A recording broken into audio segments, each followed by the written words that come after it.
Yes. All right. Well, welcome everybody. My name is Liz Brownlee, and I'm the grant coordinator for this program. I'm really happy to be coordinating the Youth Educator program because I used to be a youth educator, and I have a lot of respect for you all.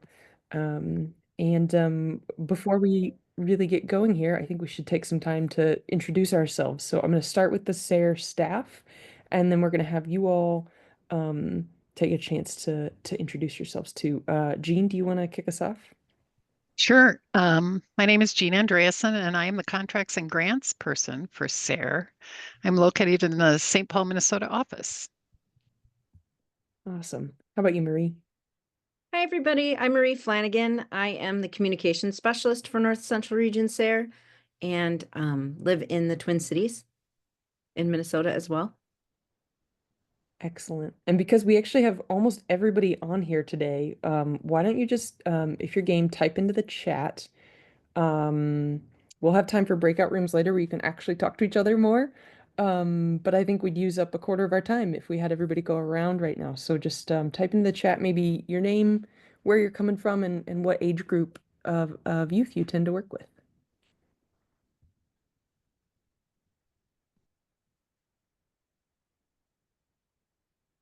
And if you have any technical questions, IT type questions, don't hesitate to say like, hey, I don't know where the chat is, or how do I unmute myself, or whatever you need.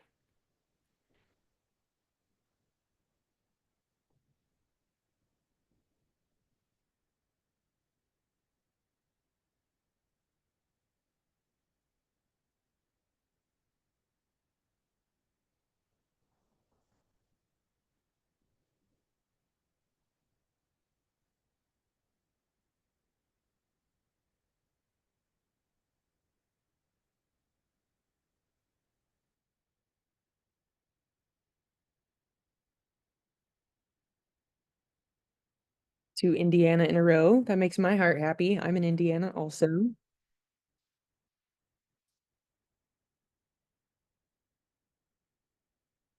If you're just joining us, we're just having everybody type in the chat, name, location, and maybe what age group of youth you tend to work with.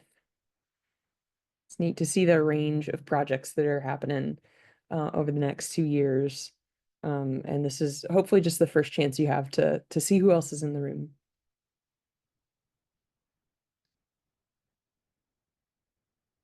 Two more Indiana. You'd think I was putting my finger on the scale, but I'm not, I promise. So you guys should all feel really proud of yourselves. We had about 60 applications from all across our region, and your projects were the ones that made the cut. So we're really excited to work with you. And we're going to take the time today to hopefully help you feel kind of oriented. What the heck happens with this grant? How does it work? Everything from the money to the logistics so that you can hit the ground running. So I'm going to share my screen and hopefully, oh, that's the very last slide. Okay, hold on. Can you all see my slides? Yes, excellent. Okay. So, in case you missed it, my name is Liz Brownlee. I work for SARE. I'm joined by my colleagues Marie and Jean, and we're each going to get a chance to say hey. Basically, our plan today is to one, give you just some basics about what the heck SARE is. I know that you probably put in lots of grant applications, or maybe this is the only one you've ever put in, but um, usually our grantees become really big advocates for SARE because people have really positive experiences. And so we want you to know the basics of who we are. And then we're going to run through some key things that you need to know to get started. We'll have some Q&A, and then we'll do breakout rooms for the last 15 minutes or so, so that you guys can connect with each other and just see who else is doing this kind of work across the North Central region. So we already did the intros. But if you're just joining, people have been typing into the chat their name, location, and what age group they work with most. So please join us in that. And Marie, I cannot see the chat while I'm presenting. So if there are questions that pop up, would you give me a shout? Um, but first, actually, I forgot about this. We're gonna do a little poll. We just want to see, get the pulse of the room. How are people feeling about starting your Youth Educator grant project? Marie's going to pull up the poll, and you can check all that apply. Check as many boxes as you want. And that's the welcome to your SARE grant poll. Mm-hmm.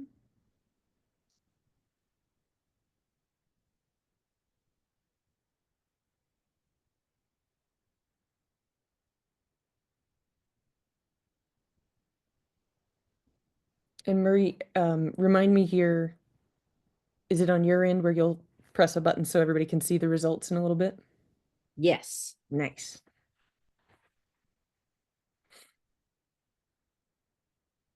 I show that 16 out of 19 participated, so I'll end it shortly. If you haven't submitted an answer, go for it.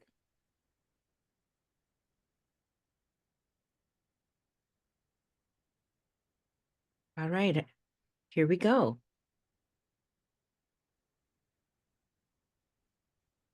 Nice. So we really have the gamut. We've got lots of excited, we've got some confident and worried, we've got some scared, some nervous, a whole bunch of hopeful. Those are all perfectly perfect feelings to have. This is a big deal.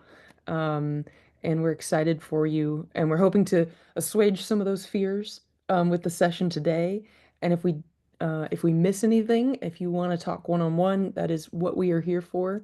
So whatever we can do today and all the way through your grant. We are here. We like to be really um, as hands-on as our grantees want us to be. So if we can be a resource for you, if we can be helpful, please don't hesitate to shoot us an email or a call or a text.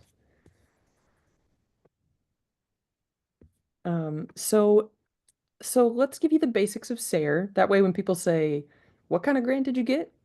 You can see, and to make sure you know about our resources. So SARE stands for Sustainable Agriculture Research and Education. A lot of our grants focus on-farm trials and on-ranch trials of innovative, sustainable practices.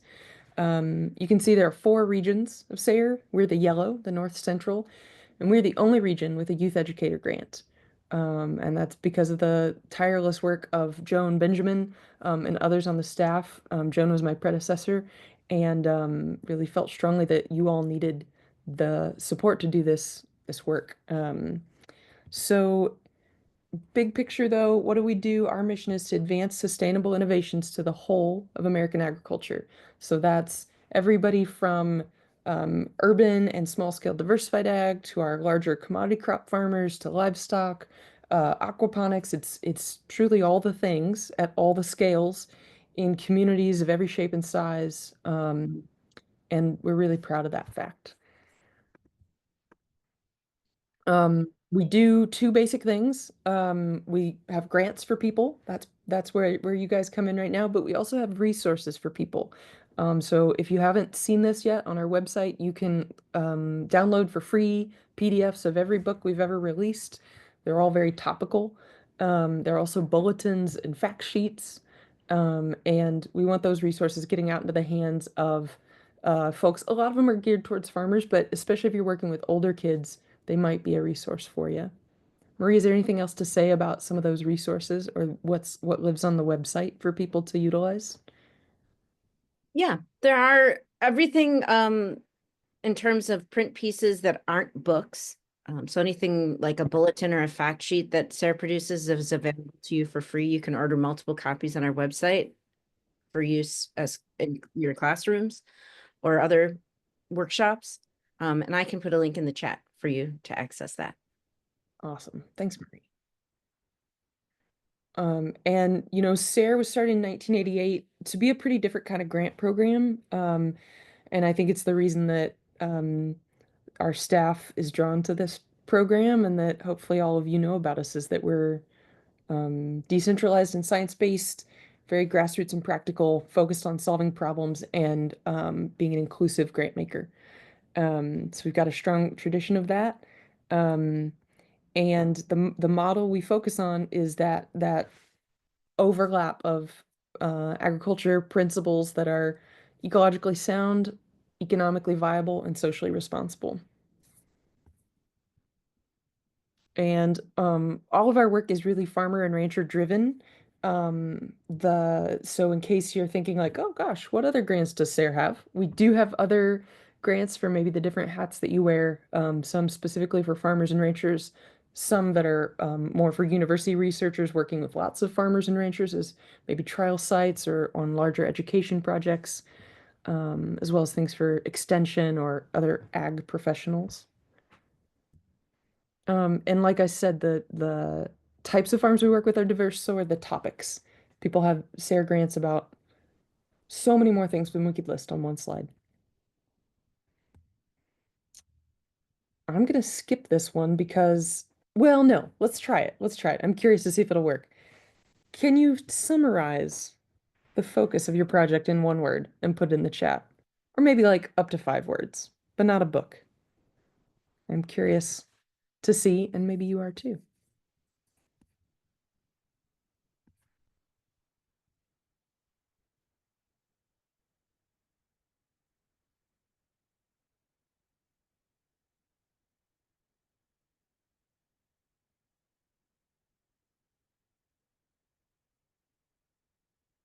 I'm seeing, in case anybody's on the phone, I'm seeing healthy food and nature, creating young farmers, food, vertical farming, hands-on learning, green care, micro gardening, radical interdependence, youth in agriculture, future leaders in sustainable ag, career fields in agriculture, connection to land. Yeah, this is beautiful, you guys. Inquiry-based cultural explorations and sustainability, youth employment and training. Um, it's really a pleasure to work with so many thoughtful, innovative humans such as you all. Um, so to focus in then on the grants. This is just a friendly reminder that so these grants help youth educators like yourself implement innovative educational models and then share out what you learn and develop so that other educators are more equipped to implement sustainable ag education. Um, and and also in the sort of big picture, um, in theory, your projects start March 15. That's actually very soon. We encourage you to wait until you have your first check, which will be your first 75% of your grant funds to get started. 1 year from now, you will be a good ways into your project, and you'll have a progress report due. 2 years from now, you'll have a final report due. And that's after that final report is in, you can get the final 25% of your grant funds. I know some of you, especially on our Youth Educator grants, some people do a 1 year project, and that's totally fine. You can do a combined progress and final report.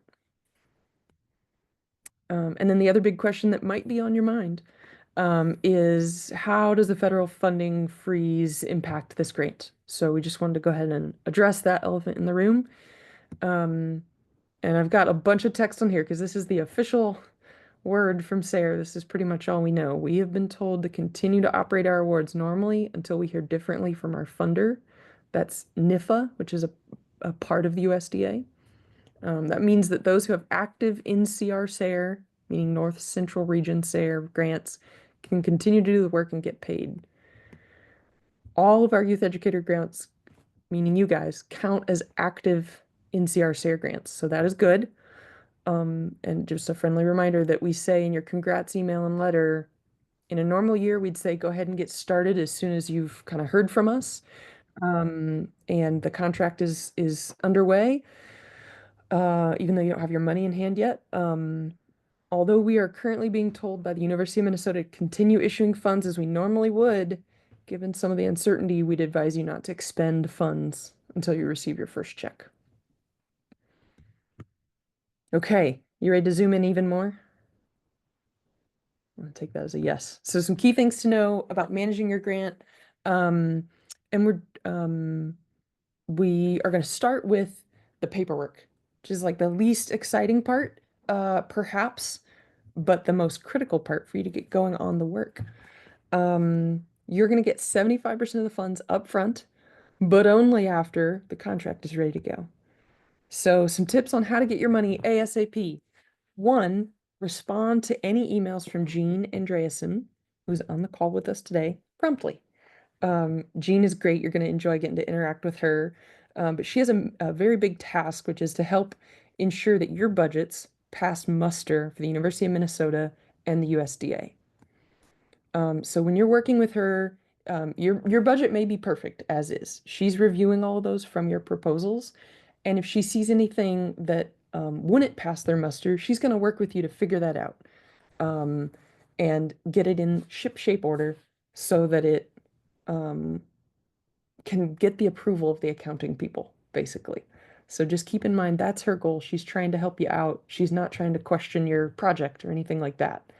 Um, so if there's something that she thinks wouldn't meet their approval, we'll figure out how to adjust the language, adjust the line item, and make it work in support of your project. And then once she sends you information, and we're going to walk through this, you're going to return to her a W-9, a signed contract, and a request for payment. That's 3 things. So let's talk about those.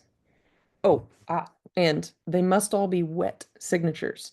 So basically that means you need to print it out, you need to sign it with a pen, and then to get it back to us, you can email or scan those photos and send them right to Jean.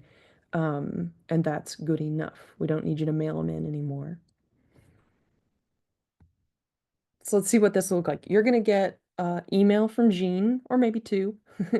One's for sure going to ask for a W-9. For our youth educator grants, we know that many of you work for under, the auspices of a school or a nonprofit or something like that. So that W-9 may not be, your name and signature on there. That's A-OK. We need it for whoever's getting paid. You're also going to get a packet of things that includes a welcome letter. So this is pages 1 and 2, just a screenshot from when I had a grant from SARE years ago before I started working for SARE. It looks something like this. It's a letter from Jean saying, hey, welcome. Here's what to do. The next couple pages of that packet are going to be the actual contract. And pages 3 and 4 are a lot of legalese. You look through those, read through those. You're going to fill out some information on pages 3 and 4. So here, I want to just walk you through this, that there's a line all the way across, kind of where that arrow is, and you see where it says Nightfall Farm kind of written in. That is where, if you're using a business name that you want the check written to, a school name, a nonprofit name, that's where you would type that or write that. And then you're going to circle 3 questions, your answers. I am or am not a U.S. citizen or permanent resident alien. I am or am not delinquent on a federal debt. I am or am not a University of Minnesota employee. Relatively simple. That's page 3. Page 4 is where you sign on the dotted line. If you're, depending on who your grant's under, you might need, your financial person to sign it, like your, I don't know, superintendent, or I don't know what. We're good with whatever makes sense for your business or school or nonprofit. The next chunk of pages is what we call what is called your plan of work. And so this is really important to know. The proposal you submitted to us now has become your plan of work. So word for word, it's listing out what you said you'd do, and that's what we are gonna be sort of like, what are we gonna say? It's what we expect you to do. It's what we're gonna hold you accountable for doing in terms of who's involved and what your deliverables are and your budget, all the things. And last but not least is one other page. So you have to fill out the request for payment. It's relatively straightforward. It's your name and signature. You've got your name, address, business name, if the check's going to a business or school or nonprofit. And then there's a big line, and you don't have to fill anything out under that. But note that that information has to match your W-9 perfectly.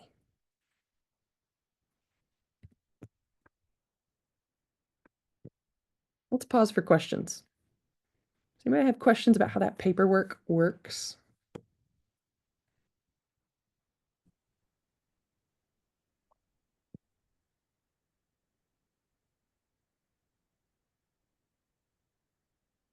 Okay, maybe Liz, no quick questions. question, Liz. Yeah. Are we getting, so that paperwork's coming through email, did you say? Okay. Yes. And then we have, as soon as we get it sent back, then and approved, then we have a check on the way. Exactly. And it'll take a couple weeks to get through the University of Minnesota system.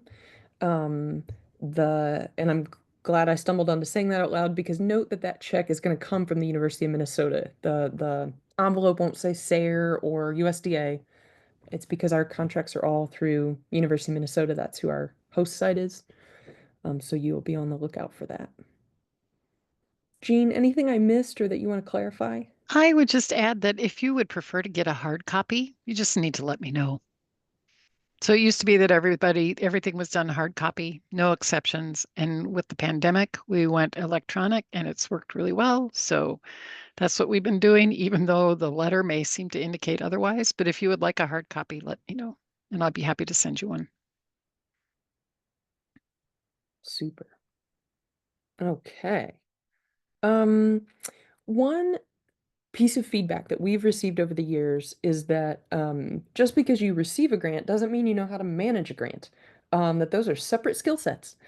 So we've put together some tips for managing your grant, and this is based on both my own time running a nonprofit and managing grants, as well as the last year that I've been working for SARE, seeing what stumbling blocks people are typically encountering. So if you already know all this and you have other good suggestions, type them into the chat. We'd love to learn from you. But hopefully at least some of this is going to be useful to everybody in the room.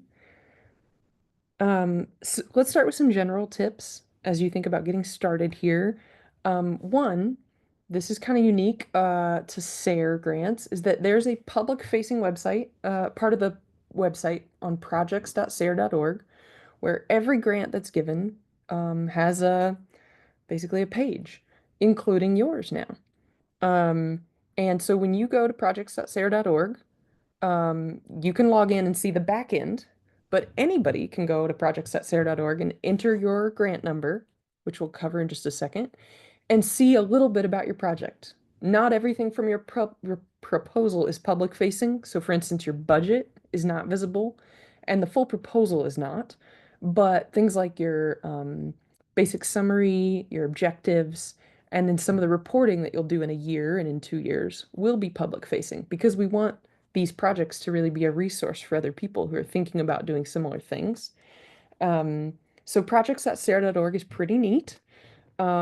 If you remember when you applied way back in November, which feels like, 5 years ago, there was just a basic place like this where you press login. If you don't remember, your username is probably the email that you use for corresponding with us. If you have any trouble getting in, just shoot me an email. And I will say, if you forget your password, which happens to me all the time, there's a very handy create or reset password button. And then once you get in, you just click Manage My Grant Proposals, and then you click on the project that you have. So some people have multiples listed, some people only have one. You'll just click right through to it. Your project is going to have a kind of a code number to it. So it's going to say YENC, which means Youth Educator North Central 25 for 2025 this year. And it's going to have 3 numbers that are unique to you. So you might be YENC 25 to 18. Please use that number when you're communicating with us. Like if you email us, put that in the subject line. That's going to help us more quickly take care of you. When you're sharing about your project, we also want you to use that number. That way people can find your project and learn about your good work. The other thing you could do right now, not literally right this minute, but before you get your money, while you're eagerly awaiting the paperwork, etc., is look through on projects.sare.org what the reporting prompts are. That way you can know a little bit more about what to be recording as we go, as your project unfolds. We're going to talk about some of it today, but I want to highlight that you can do that at any time on your own time at projects.sare.org. Another general tip is we encourage you to take photos. They can be really a lovely addition to your outreach efforts and your record keeping and your reporting. But note, especially for these projects, if you have photos with kids in them, we have to have this photo release form. We cannot, whatever one you have for your organization or your farm will not suffice. The USDA is really firm about this. So if you're going to include any photos that you put onto our reporting system, you got to have this form for each kid. And Marie, anything I'm missing on that? No, the form is required for images of youth where they're identifiable. So if it's, the back of their heads, that's okay. Or if you want to get creative with cropping or, blurring images, that can work too. Yeah, we've definitely had some nice photos in reports where it's like lots of kids' hands in the dirt, doing a thing, and that photo is totally good to go. Let's see. Another general tip right now is to now that you've got the approval on the project, read back through your proposal and think about who you said you were going to collaborate with. Reach out to them, take time to have a sort of a welcome meeting of your own. Get on the same page about what everybody's contributing and when. And also how you'll communicate through the project. Is this a text message relationship and we keep it really simple? Are we going to meet on a recurring basis? Or are they just helping with one tiny little specific part of the project and you'll just let them know when it's time for that? And then this sounds basic, but just keep all your SARE stuff together. Maybe make a folder. I'm a big fan of a binder. Put your things together so you can easily snag them. Okay, so you're like, great, Liz, this is all good, but we want to get to work. I know you're ready to get started, but my advice in this particular year is until you get your check, maybe focus on getting your ducks in a row rather than having the ducks go out and weed the garden, if you will entertain my metaphor. So here are a few specific things that I would suggest you do. Because your proposal, what you turned into us, is now your work plan, put it to use. So for instance, look at the timeline you said you were going to do. That was November when you applied. Things might have changed since then. Read back through it, make an updated version. I'm not suggesting major changes, but like if someone changed roles and you need to update who's doing what, if you want to get started sooner or shift a task around, this would be a good time to get on the same page with your collaborators about that, and just make yourself a nice little to-do list.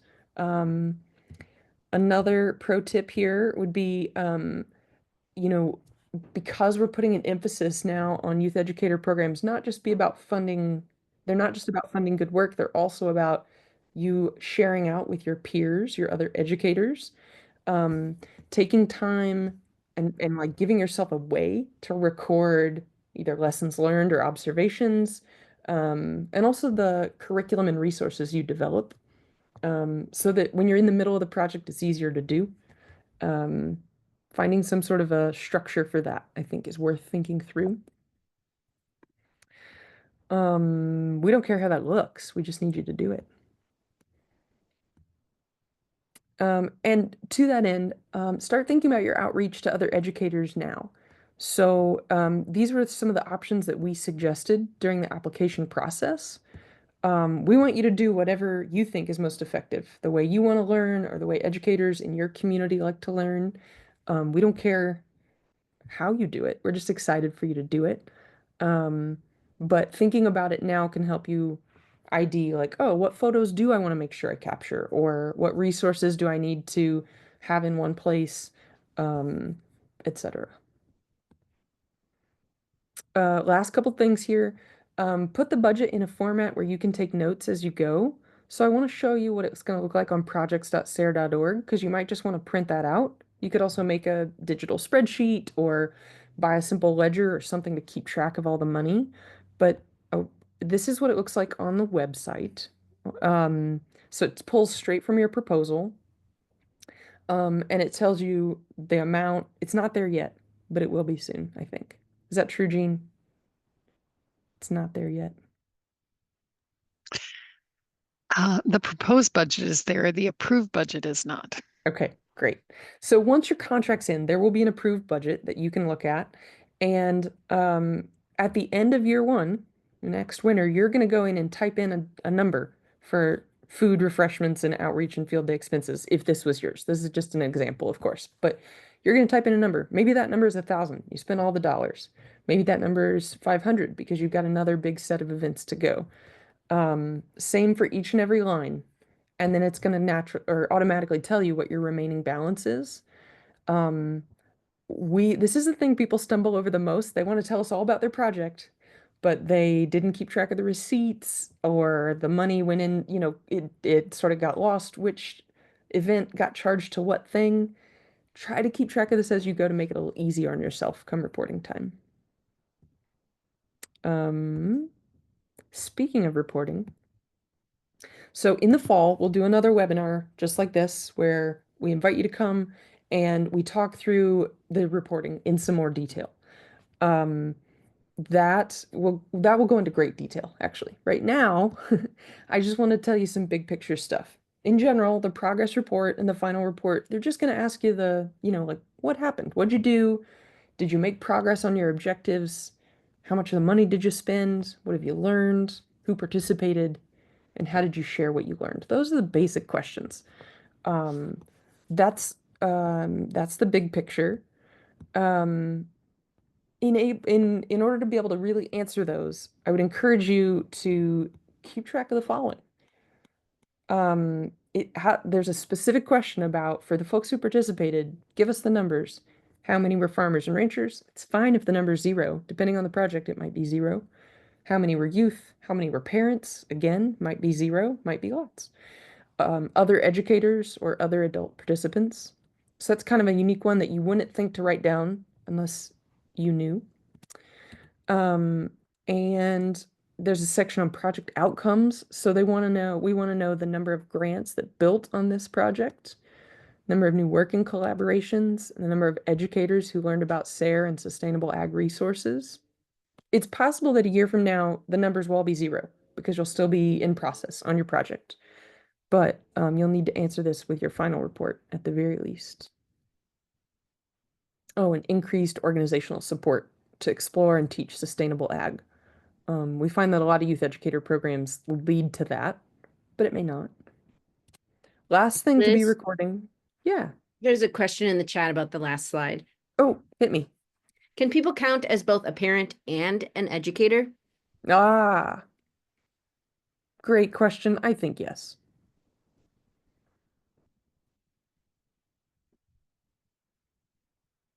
Well, actually, no, that'd be double counting. I think no. I think pick whichever hat they're primarily wearing. How about that? And these can be estimates. If you have any sort of like pre and post survey for an event, it's easy to add a question like this in. That way they're telling you who they are that particular evening, let's say. All right, and the last one here, I do believe, is in terms of learning outcomes. There are a series of questions. They want to know how many youth are considering agriculture as a career because of the project. That's optional. Number of parents who adopted sustainable ag practices, also optional. Success stories, recommendations. Oops, sorry. So these are all things that you might want to build into your plan for your project to be taking some notes on what's working. If you are doing a project that's focused on kids and parents learning together, keeping track of some of those numbers, or if you are doing a project that's especially focused on career exploration or career skills, keeping track of that. Oh, there's one more. Okay, so here's the other thing. We have what we call information products. In the case of our youth educator grants, these are lesson plans you develop, maybe curriculum, internship descriptions, garden designs. It could be anything that you wish already existed when you were starting this work that would have made your job easier, that you want to share out to other educators. And you'll submit these through the SARE, projects.sare.org website. And on that note, when you're doing this work, we ask that you acknowledge SARE. So that's relatively simple. For instance, if you have a print piece, this is a lesson plan that just came out of a youth educator project. You include the logo. You can see it there at the top of the handout. And then it's hard to see, and that's okay. At the very bottom, there's this very technical language that the USDA requires. and you just got to put it on there. I'll send these slides to you guys, but basically you'll follow this link and it'll give you the, you can download the SARE logo in whatever format you want it. It'll give you the exact language you need to use to put on there. But we try to make that easy for you to acknowledge us as one of your funders. Anything I missed there, Marie? Nope, that sounded great. I'll put a link in the chat for that as well. Awesome, thank you. Okay, so let's see where we're at here. So what do you do if you hit a roadblock? I think sometimes people hesitate to reach out with a question because they don't want to, I think they worry like, oh, am I gonna get in trouble? Am I gonna jeopardize my funding or my project? If you hit a roadblock, just reach out. We don't bite. We're very laid back in our office and we're here to help. So that's my info. You can text me or call me. My email, you'll have a correspondence from Jean. You can reach out to her with especially the financial questions about like the paperwork and contract and things like that. And Marie will be a resource too. She is there if you have communications type questions, meaning like, hey, I want to get the word out about my project and I'm trying to put together a YouTube video and I need a little bit of guidance on how to make it the strongest it can be, right? She can be there as a resource for you. Okay, how about budget changes? Just to say, we know prices fluctuate and you may need to adapt. If it's a small change like, oh, those gloves were $4.99 each and now they're $5.15 each, great. You don't need to tell us. Just as long as you stay within your budget total, shift things around a little bit, go forth and buy the gloves. But if it's a major change, and actually this is an error in the slides, for Youth Educator grants, for changes of $1,000 or more, you need prior approval. So I will fix that before I send you the slides. We understand there may be a big change like that. It does happen from time to time. Not typical, but it does happen. As long as you're still pursuing your original objectives that you got approved for, we can probably work with you, but you need to be in touch with us ahead of time about it. And same goes for if you need more time. So we can't give you more money. Whatever number you were approved for, that's how much we can give you. But if something major happens and you need more time, we might be able to give you that. So especially if there's, major weather issues that prevent your project from happening, or health issues, things like that, be in touch. Ideally, as soon as you know that you're going to be delayed, and let's request a extension. And to get that process started, you just email me. And it's really a course of a couple emails where you lay out what you need, why you need the extension, and how you're going to adapt. Okay, I just threw a lot at you, but that's everything I've got. So I want to pause for questions before we go to the breakout room. So I'm going to stop sharing so I can see you all. And there we go. What questions do you have?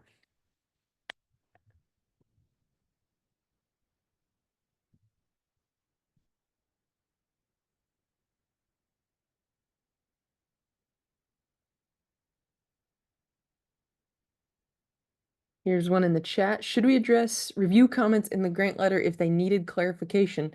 That's a great question. The general answer is no. Those comments are for let's see. Those comments are what the reviewers make as they're reviewing the grants, and it's part of how they fuel their discussion of which projects to pick. You were funded specifically for what you said you'd do in your proposal, nothing more. Now, if there's a reviewer comment where you're like, oh, darn, that's a really good point, and I can make a super small edit that will make my project a lot stronger, and you really want to do that, and you feel like you have the money to do so, I'm not going to stop you. As an example, this is a farmer rancher grant, but basically there was someone who was doing an experiment, and he didn't think to include in his proposal to test pH.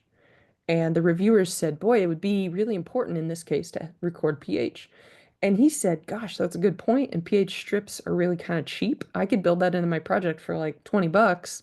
I'll just shift $20 out of my personnel line and pay for the pH strips. And then I'll have a clearer set of data for telling people about what I learned.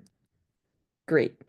But he saw some of the reviewer comments and he was ready to overhaul his whole project. And I had to say, no, no, no, you do not need to do that. Those reviewer comments, I think you can think of them as just part of the like sort of educator to educator conversation. These folks who review are all youth educators from across the region. They can help you think and push your thinking along, but you don't need to change your project at all based on what they said. I, I have a quick question, Liz, Yeah. about, language. I mean, there are words now that we know are, um, I guess you could outlaw words now, but Apparently. not, not just federally, but certainly here in our state, there's an effort as well.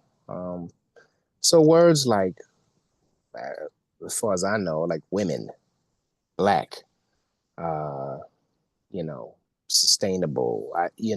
Yeah. So those of us that may have concerns, and also BIPOC, there you go, and also kind of thinking about the the safety of SARE. Those of us that have and are willing, because I am, to, I hate to say it, but change some of the words in the description or remove certain words. Do we have that option for a little bit of editing? Because I'm more than willing to do it.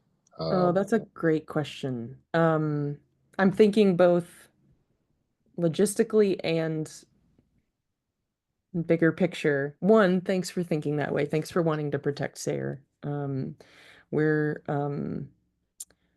we're also on this roller coaster ride with you. I want to ask my The word boss. I've used is hellscape. I don't know if I could. I don't know if. Yeah, I'm not sure if roller coaster works. Let me ask my boss for some guidance on that. I would guess Okay. that the answer is right now we are going to continue Okay. with what is written. Um, we we've been working with underserved farmers for a long time, and we're committed to that. And so that's some of the language we're using right now. I think in part because that's going to reflect a number of different sorts of farmers and community members. But I don't think we need to shy. I don't know. I don't know. I should ask my boss what to say about that. I would say don't stress about that right now. But if you want to talk further on it, let's absolutely talk. Thanks, Leslie. I appreciate it. Yeah, and in the chat is, yeah, especially if your grant was proposed that way in the beginning.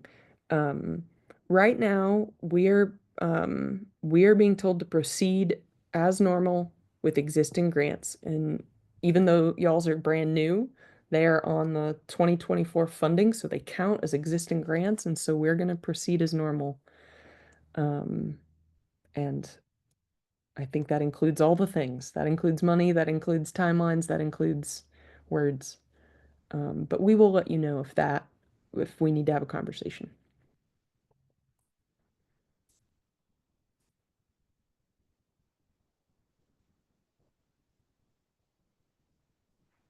All right, well, we're at the 15-minute mark, the 45-minute mark. So what if we do this? What if we say, I'm here for questions. I'm going to stay in this room for questions, but Marie's going to set up breakout rooms at random.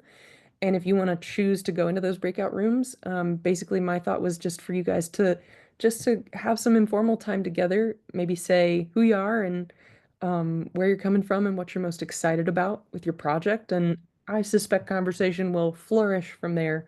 I suspect y'all have a lot to talk about. And and we'll stop recording. But I'll get these slides and the recording out to you. And you can expect word from Jean in the coming weeks to get your contract all set up and payments out the door. And just one more time, I think congratulations.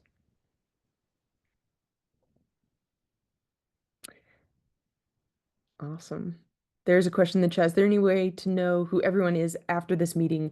Once every contract is through all the paperwork phase, we'll put out a list of everyone who got a grant. We don't put that out as public information just yet.